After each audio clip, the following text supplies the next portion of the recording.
So hey guys, welcome to our channel and welcome to our new video. इस weekend भी काफ़ी अच्छे matches हुए और इस वीकेंड के जितने सारे मैचेस हैं हम लोग दो पार्ट में ब्रेक डाउन करेंगे। आप जानते ही हो सैटरडे के जितने सारे मैचेस हैं इस वीडियो में ब्रेक डाउन करेंगे और संडे के जितने सारे मैचेस हैं मतलब कल के जितने सारे मैचेस हैं वो हम अलग वीडियो में ब्रेक डाउन करेंगे जो शाम के अंदर आ जाएगा, राइट।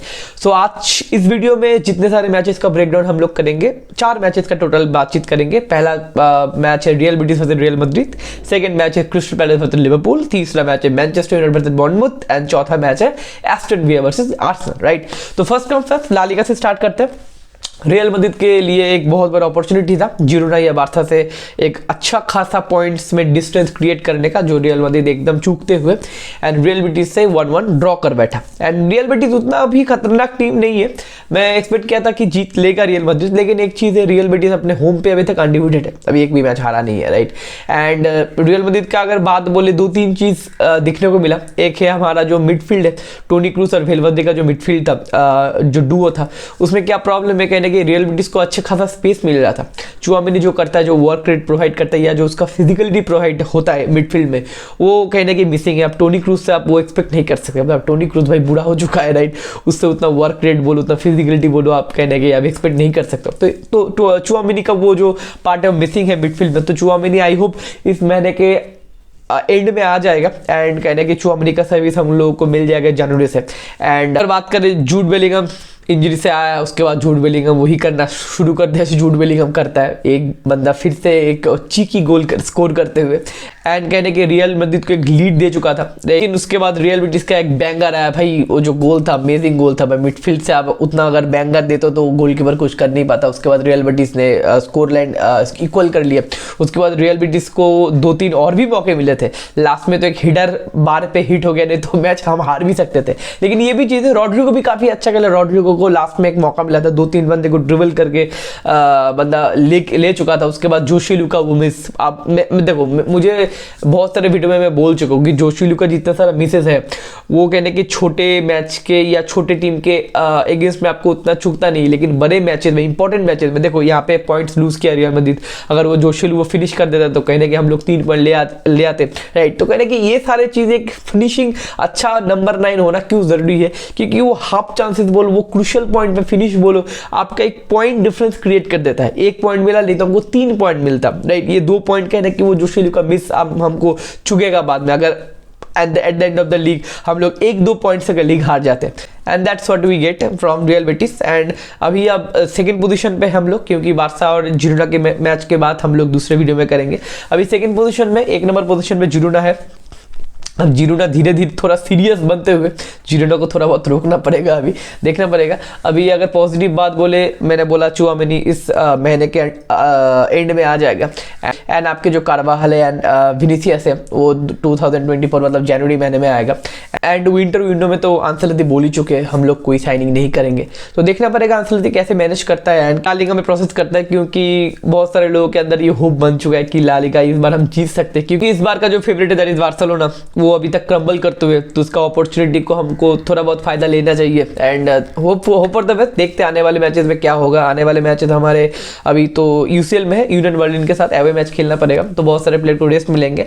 उसके बाद वियारियल से हमारा मैच है, जो 13th पोजीशन में वियारियल भी इस बार उतना अच्छा फॉर्म में नहीं है, तो होम मैच है हमारे लिए। तो कहने की उस मैच में back to back 2-3 goal score करके कहने की कॉन्फिडेंस एंड मोमेंटम गेन करने की जरूरत है, राइट। देखते हैं आने वाले मैचेस में कैसे एक कैरेक्टर दिखाएगा या फिर कैसे रिएक्शन दिखा गया रियल मैड्रिड एंड आंसेलोती।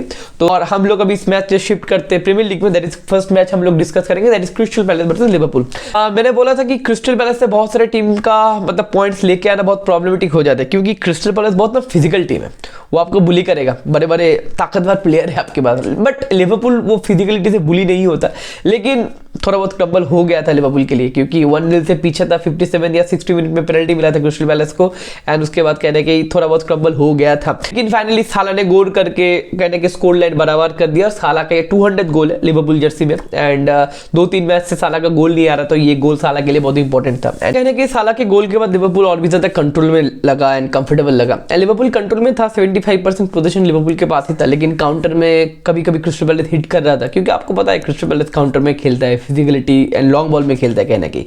तो XG अभी लिवरपूल से क्रिस्टल पैलेस का ही ज़्यादा है, राइट, अगर आप चेक करते हो। लेकिन एंड उसके बाद हार्वी एलियट का एक बहुत बढ़िया बैंगर है, एक छोटा सा नन्हा सा लड़का बहुत बैंगर एक गोल करके लिवरपूल को जिता दिया। एंड ऐसा होता है मेंटेलिटी। देखो लिवरपूल जब भी फंसता है ना, तभी ये जो एकेडमी का प्लेयर है या छोटे प्लेयर थे जो अंडररेटेड प्लेयर, वो कहने के अपना कैरेक्टर शो करते हुए, ये लिवरपूल या ये क्लॉप का मेंटेलिटी, यही प्रोसेस हम लोगों को 4-5 साल से लिवरपूल में दिखने को मिल रहा है। जब लिवरपूल स्ट्रगल करता है तो कोई ना कोई स्टेप अप गारंटी करता है, राइट। एंड हार्वी एलियट का बहुत ही बढ़िया गोल था। एंड लिवरपूल 3 पॉइंट्स लेते हुए, एंड लिवरपूल चाहता था या क्रिस्टल पैलेस पे कहीं ना कहीं पॉइंट ड्रॉप करना, क्योंकि आप जानते हो कि टॉप 4 का लड़ाई थोड़ा बहुत घमासान होते हुए प्रीमियर लीग का।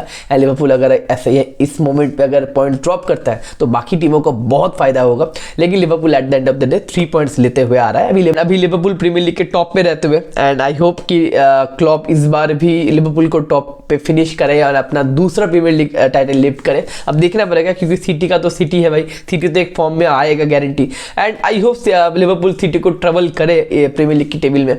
एंड अगर उससे हम शिफ्ट करेंगे ओल्ड ट्रैफर्ड में, जहां पे खेला जा रहा था Manchester versus Bournemouth, and Manchester again Bournemouth से बुलिड हो गया, जिससे मैं उतना भी सरप्राइज नहीं हूं, क्योंकि 3-0 का स्कोर लाइन से मैं सरप्राइज हुआ। 3 आपको गोल नहीं कंसीडर करना था बॉर्नमूथ से। Bournemouth by the way Bournemouth Old Trafford में कभी जीता नहीं था, पहली बार जीता है। बहुत सारे रिकॉर्ड टूट रहे इस बार, आप जानते हो एरिक टेन हाग और उनके जो प्लेयर्स अमेजिंग प्लेयर्स थे, वो बहुत सारे रिकॉर्ड तोड़ते हुए, पॉजिटिव रिकॉर्ड नहीं नेगेटिव रिकॉर्ड तोड़ते हुए। गलातासराय आया, गलातासराय पहली बार जीत के गया इंग्लैंड में। अब बॉर्नमूथ बोलो, बहुत सारे प्लेयर्स है, बहुत सारे टीम, बहुत सारे प्लेयर रिकॉर्ड तोड़ रहे यूनाइटेड के खिलाफ। लेकिन यूनाइटेड भी काफी खराब मैचेस खेला, एंड कहने की काफी खराब परफॉर्मेंस हुआ है यूनाइटेड के प्लेयर्स से, उसके बारे में बातचीत तो करेंगे। लेकिन पहले टेन हैग के बारे में 2-3 चीज मैं बोलना चाहता हूँ। ज्यादा भी क्रिटिकल नहीं होना चाहता, क्योंकि अभी टीम का कंडीशन ठीक नहीं है, ठीक है, ज्यादा क्रिटिकल होने से फायदा नहीं होगा। लेकिन 2-3 बात मैं करना चाहता हूँ। पहला चीज है कि आप इन एनी यूनिवर्स, अगर आप मेरे को बोल रहे हो कि आपके स्क्वाड में राफेल वरान है, लेकिन आप जॉनी इवांस को बेंच से ले आ रहे हो, एक राफेल वरान जो 4-5 यूसीएल उखाड़ चुका है, और उसको आप बेंच करके जॉनी इवांस को ले आ रहे हो, जॉनी इवांस जो फिनिश प्लेयर है, तो भैया ये किस लॉजिक में है पता नहीं। आप क्या राफेल वरान को बायर्न म्यूनिख या लिवरपूल मैच के लिए सेव करना चाहते हो, या फिर आपके पास राफेल वरान का फॉल आउट हो चुका है, या फिर राफेल वरान अभी 100% इंजर्ड है, मतलब 100% मतलब फिट नहीं है। अब पता नहीं, कोई तो खुल के नहीं बोलता अंदर क्या है पता नहीं। राइट बैक के एरिया में वन-बिसाका को मैं एक्सपेक्ट कर रहा था, ठीक है, डियागो डालो का भी ठीक ठाक गेम था। लेकिन आप सबसे इंपॉर्टेंट पार्ट ये है कि राफेल वरान को इंट्रोड्यूस आप नहीं कर रहे हो उसके लिए, या फिर हमारे पास एक सेकंड सेंटर बैक नहीं है। इसके लिए सबसे इंपॉर्टेंट या सबसे इफेक्ट हो रहा है दैट इज लुक शॉ काफी वेस्टफुल जा रहा है। वो बंदा लेफ्ट बैक की पोजीशन पे खेलते तो अलग लुक शॉ हमको देखने को मिलता है, लेकिन लुक शॉ को सेंटर बैक में खिला रहे हो, उसको एकदम वेस्ट कर रहे हो। रेगुलियन बोलो, देखो पैचेस में बंदा अच्छा खेलता है, लेकिन वो लिंक अप प्ले नहीं दिखता। हमारे जो लेफ्ट विंगर है, पहले रैशफोर्ड तभी गर्नाचो है, गर्नाचो के साथ जो एक लिंक अप प्ले है वो रेगुलियन का अच्छा नहीं हुआ। अगर लुक शॉ खेलता है तो और भी ज्यादा अटैकिंग एरिया में ज्यादा थ्रेट प्रोड्यूस होंगे। अगर मिडफील्ड की बात बोले, Amrabat but quite average, Scott McTominay बहुत एवरेज था। देखो स्कॉट मैकटोमिनी को मैंने गाली नहीं देना चाहता, क्योंकि स्कॉट मैकटोमिनी के पास वो टैलेंट या वो पोटेंशियल नहीं है कि बैक टू बैक मैच आपको अच्छा दे। वो बंदा 2 मैच तो जीता है, 5-6 मैच के अंदर 2 मैच बंदे ने जीता है, 2-3 गोल किए। अब ठीक है, अब स्कॉट मैकटोमिनी और इससे ज्यादा क्या करेगा बंदा, तो लैम्पार्ड या स्टीवन जेरार्ड तो नहीं है कि बहुत कुछ करेगा, तो मुझे उतना कॉम्प्लेन नहीं है। राइट विंग में गार्नाचो का भी ठीक ठाक गेम था, एंटनी भी काफी ठीक ठाक ही था, ब्रूनो का थोड़ा अप एंड डाउन गेम था। एक पॉइंट है ब्रूनो अपना 5th येलो कार्ड लेते हुए। अब हम जब इनफील्ड में जाएंगे लिवरपूल के साथ, वहां पे ब्रूनो नहीं रहेगा। अब पता नहीं, भगवान ही बचाए हमें इनफील्ड से। राइट अभी अब एक चीज है कि हम लोग 3-0 से हार गए, क्योंकि सेट पीस हम लोग डिफेंड नहीं कर पाए, हिडर से हम लोग गोल खा लिया। सेट पीस का तो प्रॉब्लम होता ही है, क्योंकि आप जानते हो कि हमारे पास जो हैरी मैगवायर है वो सेट पीस में ठीक ठाक है, उसके पास हाइट है, उसके पास फिजिकलिटी है, लेकिन उसका जो पार्टनर है, राइट, पहले लिंडेलॉफ बोला, अभी लुक शॉ तो सेंटर बैक हैवी नहीं, राइट, तो कहीं ना कहीं वहां पे एक प्रॉब्लम होता है। एंड अगर मैं बोलूं कि अगर मेन प्रॉब्लम क्या था कल के मैच में, मेन जो प्रॉब्लम था फिनिशिंग, क्योंकि आप जानते हो नंबर 9 फिर से कल या सैटरडे के मैच में एंटनी मार्शल खेला। देखो एंटनी मार्शल तो गाली गलौज बहुत करते हैं हम लोग इसमें, हमारे चैनल में, बहुत सारे चैनल्स में, लेकिन एंटनी मार्शल एक्चुअली मतलब अगर फुटबॉल वाइज बात करें, why Anthony Martial is a problem, या फिर एंटनी मार्शल इतना गंदा, मतलब हम गाली गलौज क्यों करते हैं। देखो एज अ नंबर 9 बोलो, एज अ सेंटर फॉरवर्ड बोलो, हम लोग क्या क्या चीज डिमांड करते हैं कि सेंटर फॉरवर्ड के पास एक थोड़ा बहुत फिजिकलिटी होना चाहिए, बॉल होल्ड करने का फाइनल थर्ड में, वो एंटनी मार्शल तो नहीं होता है। एंटनी मार्शल के सामने अगर फूबी तो वो बंदा गिर जाता है। फिनिशिंग अच्छा हो नंबर 9 का, फिनिशिंग तो भाई बहुत ही अच्छा एंटनी मार्शियल का, वो अपना करियर भी फिनिश कर चुका है, तो बंदा तो अच्छा फिनिशर है राइट, आपको पता ही है। थर्ड चीज क्या है कि बंदा अगर रन ले, वो अगर बंदा रन लेता है तो दूसरे विंगर से ब्रूनो है उसको फाइंड करेगा, एंटनी मार्शियल से रन भी नहीं लिया जाता। एंटनी मार्शियल का एक और चीज है कि नंबर 9 से हम लोग एक और चीज उम्मीद करते हैं कि जितने सारे क्रॉसेस मिलेंगे, देखो लुक शॉ लेफ्ट बैक की पोजीशन से गारंटी क्रॉस मारेगा, एंटनी भी मारता है, या फिर आपका डियागो डालो का भी क्रॉसेस आता है, ब्रूनो का भी क्रॉसेस आता है, लेकिन वो क्रॉस से रिसीव करने के लिए एक तो हेडर तो चाहिए, सेंटर फॉरवर्ड एक हेड देने के लिए रेडी रहे, लेकिन एंटनी मार्शियल तो वो भी नहीं होता। तो एंटनी मार्शियल करता क्या है, कुछ भी नहीं करता।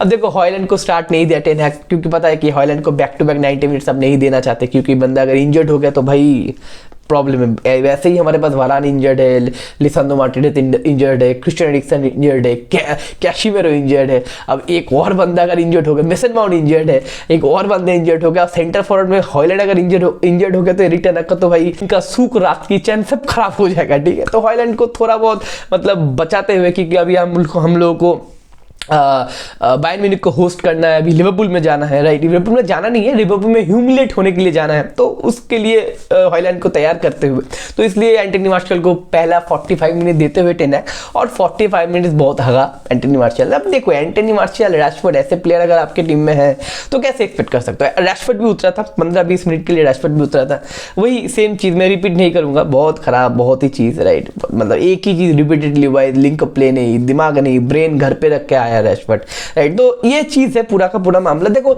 इस पूरा का पूरा सीजन जितने सारे और भी मैचेस हैं वोलेटाइल होगा, ठीक है, अप एंड डाउन होगा।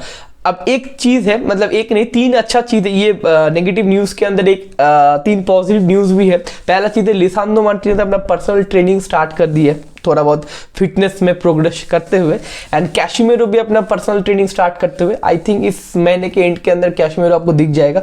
और आपके बाद आमाद डियालो जो हमारे नंबर 10 खेल सकते हैं या फिर विंगर पे ऑपरेट कर सकते हैं, आमाद डियालो भी अपना जो मेन ट्रेनिंग वो पर्सनल ट्रेनिंग है, अपर लेवल का मेन ट्रेनिंग है वो भी स्टार्ट कर दिए। तो हमें लगता है कि 3-4 मैच डे के अंदर आमाद डियालो का भी इंट्रोडक्शन हो जाएगा। उसके बाद मुझे लगता है कि मैनचेस्टर यूनाइटेड काफी बेटर गेम प्ले दिखाएगा। एंड कहीं ना कहीं एक और भी क्वेश्चन था मेरा, दैट इज कोबी मैनो राइट। कोबी मैनो एवर्टन के खिलाफ अच्छा गेम प्ले दिखा, उसके बाद गलातासराय में जाके अच्छा गेम प्ले दिखा, होल्डिंग प्ले अच्छा दिखा, उसके बाद कोबी मैनो गायब हो गया। कोबी मैनो को अब अगर कल के मैच में इंट्रोड्यूस कर सकते थे अमरावत की जगह पे, क्योंकि आप देख रहे हो कि अमरावत स्ट्रगल कर रहा है, तो मुझे लगता था कहीं ना कहीं एक पॉजिटिव रिजल्ट निकल सकता था। लेकिन अब देखते हैं टेन हैग के दिमाग में क्या चल रहा है। टेन हैग देखो, टेन हैग के अंदर भी थोड़ा बहुत ईगो है राइट, उसका जो गेम प्ले उसमें स्टिक करना चाहता है, ठीक है, I can go for it, क्योंकि 9-10 साल में हम लोग उन्हें कुछ उखाड़ा नहीं। एक मैनेजर आया जो बंदा कंट्रोल में लेना चाहता है तो कंट्रोल में ले, क्योंकि देखो जितने सारे हम लोग 9-10 साल से कहीं ना कहीं स्ट्रगल कर रहे हैं, क्योंकि कंट्रोल कहीं ना कहीं मैनेजर के पास नहीं था राइट, कंट्रोल प्लेयर्स के पास था। तो भाई प्लेयर्स के पास कंट्रोल ना देके अगर मैनेजर के पास कंट्रोल हो और उससे अगर कुछ गंदा हो तो ठीक है भाई मैनेज कर लेंगे, क्योंकि manager eight the end of the day आपको प्रोग्रेस देके जाता है एक आपके टीम में। क्योंकि अगर एलेक्स फर्गसन की बात भी बोलो, पहले 3-4 साल एलेक्स फर्गसन के भी बहुत मतलब स्ट्रगल था, उसके बाद कहने की स्टेबिलिटी आया एंड उसके बाद एक अच्छा रन अप प्ले में क्लब को लेके गया। तो टेन हैग के पास वो मैनेजमेंट है, टेन हैग के बाद वो दिमाग है, अभी उसके पास क्वालिटी प्लेयर के उतना ऑप्शंस नहीं है राइट, प्लेयर फॉर्म में नहीं है, एक पॉजिटिविटी नहीं है राइट, वो आ जाएगा। तो मुझे लगता है कि Ten Hag is our man, जो हमको या मैनचेस्टर यूनाइटेड को एक अच्छे रनर फॉर्म में ले जा सकता है। I trust my manager 100% right. अब देखना पड़ेगा इस सीजन को कम से कम तो टॉप 5 के अंदर खत्म करना पड़ेगा। एंड आयरनिकली इतना गंदा फुटबॉल खेल के भी हम लोग 6th पोजीशन पे इतना गंदा फुटबॉल खेल के हम लोगों के पास 27 पॉइंट्स है। एंड कल न्यूकासल भी मैच हार गई, तो न्यूकासल हमारे नीचे ही है। उसके बाद उसकी मैच के बाद हम लोग सेकंड वीडियो में बातचीत करेंगे। तो that is whole point. And last match के ऊपर हम लोग बात करेंगे, that is Aston Villa versus Arsenal. बहुत सारे लोगों का क्वेश्चन था कि विला पार्क में जाके आर्सेनल क्या कुछ उखाड़ पाएगा जो सिटी नहीं कर पाया, बहुत बड़े बड़े टीम नहीं कर पाएगी, आर्सेनल क्या उखाड़ पाएगा? The answer is no, Arsenal भी नहीं उखाड़ पाएगा। विला पार्क में जो फोर्ट्रेस तैयार किया है उनाई एमरी ने, वो अभी तक ठीक ठाक है, अभी तक कोई अनडिफिटेड, अभी तक कोई जीत नहीं पाया हमारे विला पार्क में राइट। अब देखो अगर मैच की बात बोले, देखो एस्टन विला के ऊपर मैं ज्यादा डिस्कस नहीं करूंगा, क्योंकि 2-3 मैच अगर एस्टन विला जीत जाता है ना तो middle of the Premier League आ जाएगा। उसके बाद मैं एस्टन विला के ऊपर ना एक अलग वीडियो लेके आऊंगा कि एस्टन विला इतना अच्छा क्यों कर रहा है, क्या जादू कर दिया है, क्या काला जादू कर दिया है उनाई एमरी ने कि एस्टन विला इतना खतरनाक खेल रहा है। इसके बाद मैं बातचीत करूंगा। लेकिन अगर मैच की बात बोले, आर्सेनल उतना बुरा भी नहीं था यार, आर्सेनल के पास कंट्रोल था, बहुत सारे चांसेस मिले, लेकिन दैट इज क्लिनिकल। आप अगर चांसेस बड़ी नहीं करोगे तो आपको हार्म पहुंचेगा, आप मैच गवाओगे, जो आर्सेनल ने मैच गवाया। अब मैंने बोला था कि बुकायो साका बोलो, मार्टिनेली बोलो, वो मार्टिनेली अभी तक वो मार्टिनेली नहीं है जो इंजरी के बाद आया है। मार्टिनेली बहुत क्लिनिकल था पिछले सीजन, लेकिन इस बार मार्टिनेली थोड़ा अप एंड डाउन दिख रहा है। ओडेगार्ड भी बताओ, पिछले सीजन ओडेगार्ड बहुत आग उगल रहा था, इस बार भी ओडेगार्ड थोड़ा, साका बोलो, साका का फिनिशिंग भी थोड़ा बहुत, और गैब्रियल जीसस तो भाई है ही। तो मतलब आपको अगर चांसेस मिलते हैं, अगर आप चांसेस को बरी नहीं कर पाते हो तो आप कैसे आप विन कर सकते हो, या फिर कैसे बड़े को वो थ्रेड प्रोड्यूस करोगे। क्योंकि सिटी को हराया था आर्सेनल ने, मैंने बताया था कि सिटी को हराया, लेकिन एक गोल बाय चांस ले आया था और उस मैच में रॉड्री भी नहीं था। तो वैसा गंदा फुटबॉल खेल के किसी तरीके से 1-2 गोल दे के आप बैक टू बैक मैच नहीं जीत सकते। आपको फिनिशिंग मतलब आपके जो टीम में जो फिनिशर्स है उनको क्लिनिकल होने पड़ेंगे, आपको गोल स्कोर करना पड़ेगा सिंपल तरीके से, क्योंकि आपको प्रीमियर लीग में आप खेल रहे हो जहाँ पे ज़्यादा गोल होते हैं, राइट। तो अगर वहाँ पे आप गोल स्कोरिंग नहीं कर पाते हो तो आपको भैया प्रॉब्लम फेस करना पड़ेगा, जो प्रॉब्लम आर्सेनल भी फेस कर रहा है। आई थिंक ये प्रॉब्लम धीरे धीरे और बढ़ सकता है, राइट। तो ये है पूरा का पूरा सीन। अभी आर्सेनल सेकंड पोजीशन पे, आई थिंक सेकंड पोजीशन पे, एस्टन विला थर्ड पोजीशन पे, लिवरपूल अभी फर्स्ट पोजीशन पे, एंड सिटी अभी फोर्थ पोजीशन पे। ये है टेबल, प्रीमियर लीग के टेबल की टॉप 4 की पोजीशन, एंड पॉइंट्स बहुत क्लोज है। एंड आई होप आने वाले मैचेस बहुत इंपॉर्टेंट होगा हर एक टीम के लिए, और आने वाले हर एक मैचेस में पॉइंट निकालना चाहेगा हर एक टीम। And that's the whole video. And अगर आपको कंटेंट अच्छा लगा, लाइक कीजिए, शेयर कीजिए, सब्सक्राइब कीजिए। एंड आने वाले जो वीडियो होगा, जो शाम को आएगा, उस वीडियो में हम लोग बाकी और भी 3-4 जो इंपॉर्टेंट मैच है, बार्सा का मैच है, आप बताओ, सिटी का मैच है, टॉटनहम ने बहुत अच्छा मैच खेला है, उसके बारे में हम लोग बातचीत करेंगे। तो take care, see you in next video, see you.